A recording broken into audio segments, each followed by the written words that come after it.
Hey guys, welcome to my channel. So today's video is going to be just what the video says. I'm going to share with you a week of dinner ideas. I'm going to share 5 dinner ideas because at least one day a week we do leftovers, and there's always that one day that is either a make your own, another leftover day, or we go out to eat. So that's why I'm sharing 5 dinners. The first dinner I'm sharing with you is pizza. I'm going to make my crust homemade. I have shared this recipe in a previous video, but and all the recipes are going to be down in the description box because it's just easier to do it that way. So, yeah. And you do not have to make your own pizza crust. You can make the little packets. You can buy pizza crust. Go right ahead and do whatever you want. I'm trying to use what we have in the house. So we have the stuff to make the pizza crust, so that's what we are doing. So while the oven is preheating to 375 and the pizza crust is just kind of rising, it's just kind of sitting there on the back of the stove rising. And I'm going to begin cutting up an onion and getting the toppings ready for the supreme pizza that I am making. I am making half pepperoni, half Parmesan cheese, and then I'm going to do one whole pizza, a supreme pizza, because that's what my brother likes, and he eats more pizza than me and my mom. So, and there are probably a few clips where you will see like a steak or some kind of meat on the back of the stove, and that is for my dad because he eats carnivore. Yeah. So when I'm cooking, it's usually just for 3 of us.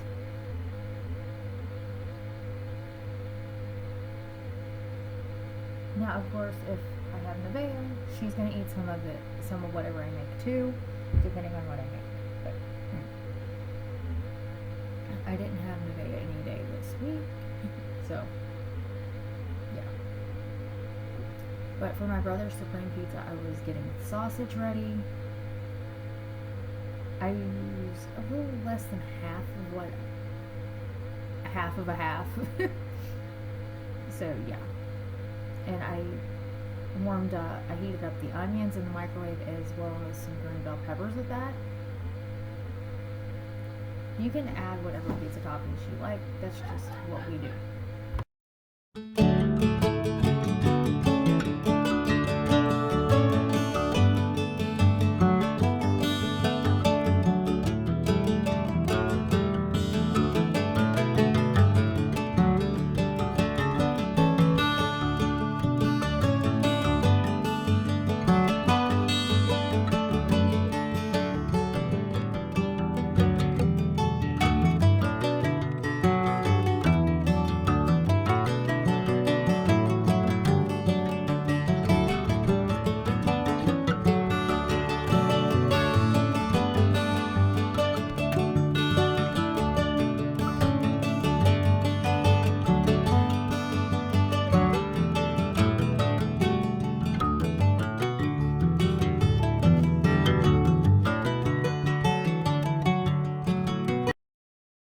Okay, so at this point, the pizza crust is ready to go. So I just split it in half amongst 2 greased baking dishes, or baking pans, or pizza pans, or whatever you want to call it. And I just kind of, smushed it out as well as I could to get it to fit the pan. Is it perfect? No. These pizzas are definitely rustic, but that is perfectly okay. And after I get the crust worked out to the shape I want, to the size I want, I just bake them for about 10 minutes.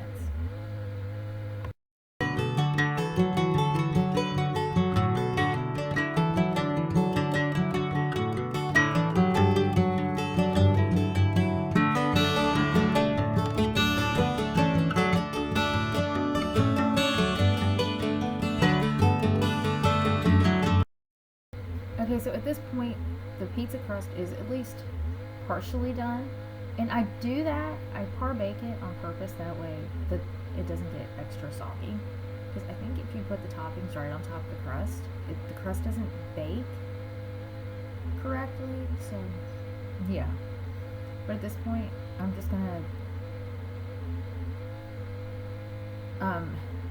put whatever toppings I want on the pizza. I'm just gonna build it. I start with pizza sauce. This is homemade pizza sauce that we made over the summer when we had a ton of tomatoes. And we'll probably be doing this again this year, so yeah.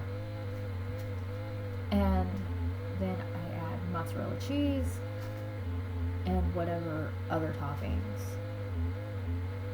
that I have that are going to go on top of the pizzas. Like I said, I did 1/2 Parmesan because my mom doesn't like mozzarella, so I just did half Parmesan and half mozzarella on that one because I like mozzarella, but my mom doesn't.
Okay, so after I have the pizzas built, I put them back in the oven. Took about I think another 15, maybe 20 minutes. Sorry, Nuggets trying to get in the closet. And while they baked, I cut up stuff for a salad for me and my mom. We don't always do side dishes with everything, but this night I was in the mood for a salad.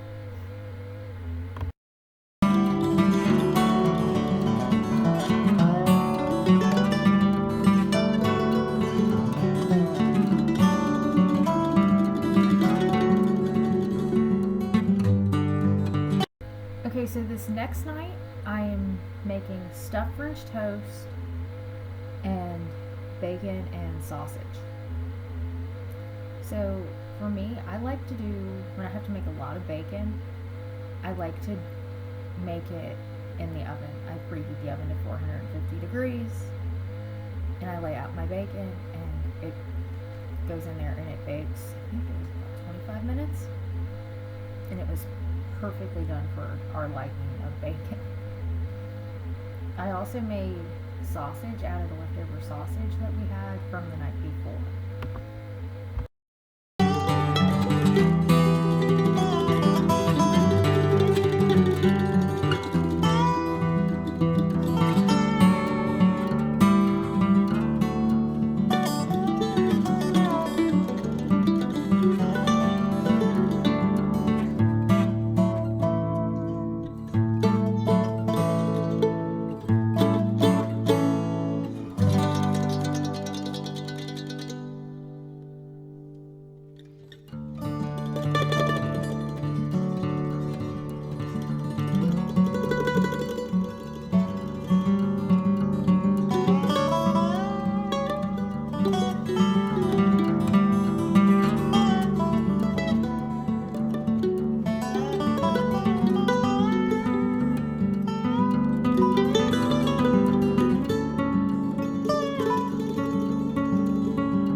Okay, so now I'm going to start with my French toast, like the stuff I'm dipping it in. I think I did 4 or 6 eggs, I can't remember. But I did eggs, milk, and some cinnamon. Did I measure? No. I don't know. I've made French toast enough times that I don't have to measure. I just know what is right and what my taste is. So I just mix that up, and then after I mix that up, I will mix up the cream cheese mixture that goes into the French toast to make it stuffed French toast.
Okay, so for stuffed French toast, and I got 4 slices or 4 pieces of French toast out of this, so I'm telling you that one right now.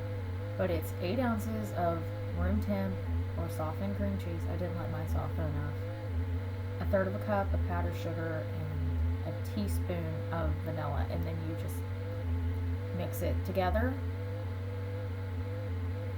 until it's mixed together pretty much.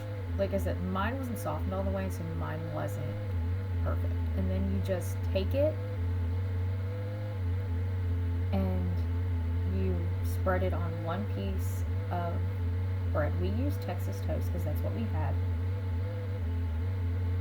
And it's about 2 ounces of cream cheese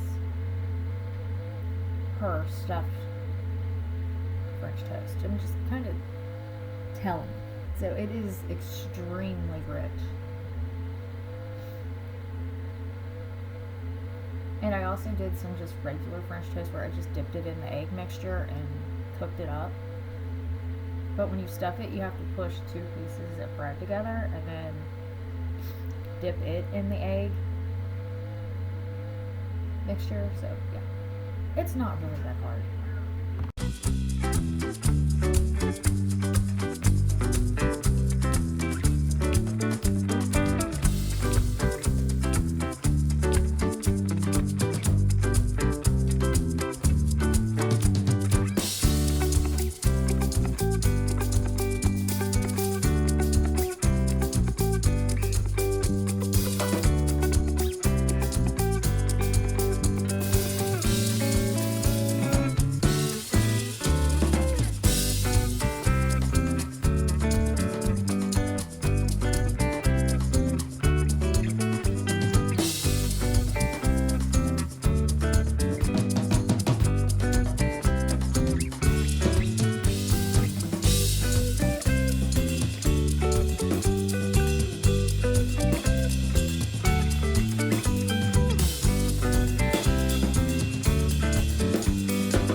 Okay, so the next dinner is chili. I make chili different every time. This time is just but I add the same spices every time: cumin, chili powder, garlic powder, and cinnamon. And I got out more tomato sauce and more tomato juice depending on if I needed it or not. I wasn't sure if I was going to need it. But first things first, I just browned up probably a pound and a half of meat.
And I talk about draining my ground beef almost every time I show it, but I never show it. So I did want to show that I actually do drain it. Because there's always that one person who's going to go, you didn't really drain it because you didn't show it. I'm sorry, but I think that's one step you don't necessarily have to show. But after I've drained my ground beef, I put it back on the burner, and that's when I start adding in everything. I start with my onion. How much onion you use is completely up to you. You don't even have to use onion if you don't like onion. You can use onion powder. I like onion. We like onion in this house, so yeah. Then I add my spices. Do I have an exact measurement? No. But it's usually about 3 to 4 tablespoons of chili powder, probably a quarter of a teaspoon of cinnamon, half a teaspoon of cumin, and maybe 1 to 2 teaspoons of garlic powder. And I will use real garlic if I had it, but I do have it, I just didn't feel like cutting it up and mincing it this particular night. And then after I add all my spices, that's when I add in my tomato sauce and my tomato juice. But since I do not like to waste, I usually just add water into my tomato juice can first before I end up using tomato juice.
Okay, so after everything has been added, this is what the chili looks like. I do not add my beans at this point.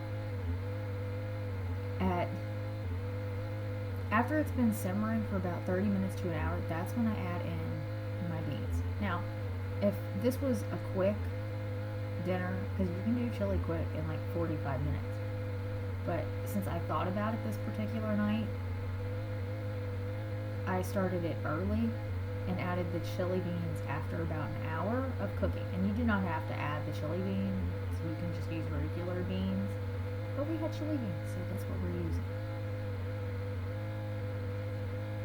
And that's what it looks like after I've added in the beans. And then I'm going to let it simmer until we're ready to eat. So probably another hour. And I live in Kentucky, so we have spaghetti with our chili. So this particular night I cooked spaghetti, I put some chili on top of it, cheese, and onion. And we either do crackers on the side or peanut butter sandwiches. So I like peanut butter and syrup sandwiches, but we didn't do that tonight. I think I ended up having tortilla chips on the side of mine. I don't know why, but I think that's what I ended up doing.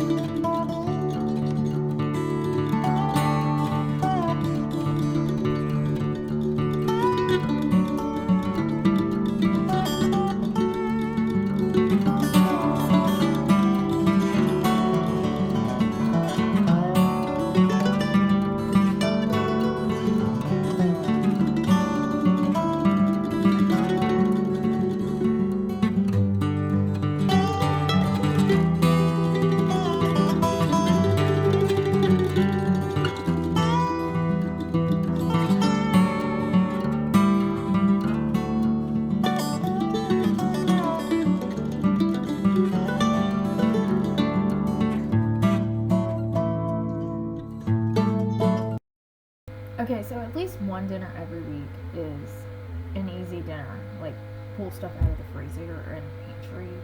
Like, dinner. Like, this night we did fish sticks, Kraft macaroni and cheese, and tater tots. And there's nothing wrong with doing a dinner like this.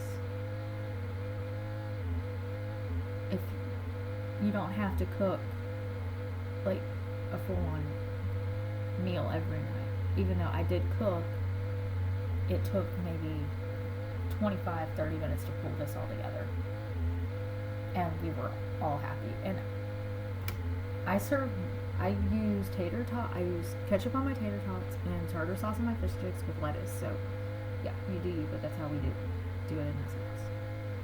The next recipe and final recipe in this video is hamburger barbecue. A lot of these recipes were ground beef, and that's because we have ground beef in the freezer and we're trying to use it up. Or in the fridge, because this was actually part of a 10-pound roll that we got at Sam's Club. So, yeah. But while the hamburger is browning, I cut up a quarter of an onion and I diced it. And this onion was freaking hot. By the time I got done cutting it up, I was full on crying. And it's supposed to be a sweet onion. So, yeah. But either way. And you'll see me go back and forth between cutting the onion and kind of chopping up the hamburger meat. That's just how I do it. I don't pre-cut stuff. I kind of do that while I'm making the meal, unless I have other steps I have to do. And you will see in the background my coconut macaroons I made earlier in the day. This was pretty much a full day in the kitchen. I made coconut macaroons, I made dinner this night, I also did make elderberry syrup earlier in the afternoon, so yeah. Full day in the kitchen. And I like it that way. That's just, I don't know, I like days when it's a full-on day in the kitchen. I don't like the dishes, but yeah. But now I'm draining this ground. This was 90-10 ground beef, so I didn't really have to drain much. I just got out a paper towel and ran it through there. And then I added in my onions, ketchup, mustard, and brown sugar, and a little bit of water, maybe a quarter of a cup, just to loosen it up a little bit. And I've shared this recipe before with actual measurements. I'll have to find that video so I can actually remember the recipe, because I just do this by eyeball. When you cooked as long as I have, you can eyeball stuff like this. And I ended up having to get a spoon out for the brown sugar, because it was just not coming out of that container like I was hoping it would. But I just mixed that all together, added more of whatever I thought it needed, and I let it simmer. I think it simmered for about an hour and a half this day.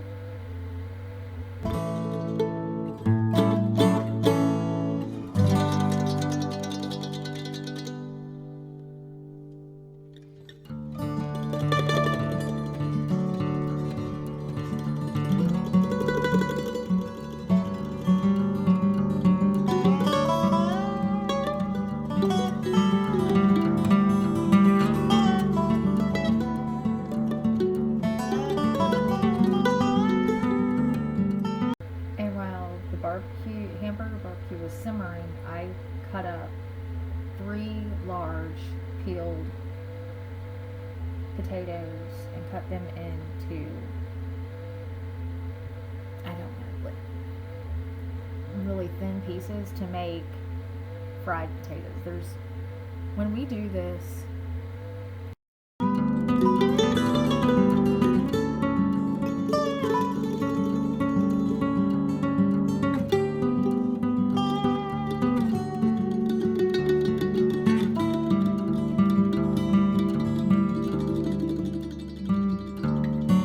after the oil in the cast iron skillet had heated up, I added all of my potatoes, and I heavily salted them and added some black pepper, because that's just, it's potatoes, they suck up salt, so you need it, and you need the flavor. So I just added salt and black pepper. You can add whatever you like, that's just how we like to do ours.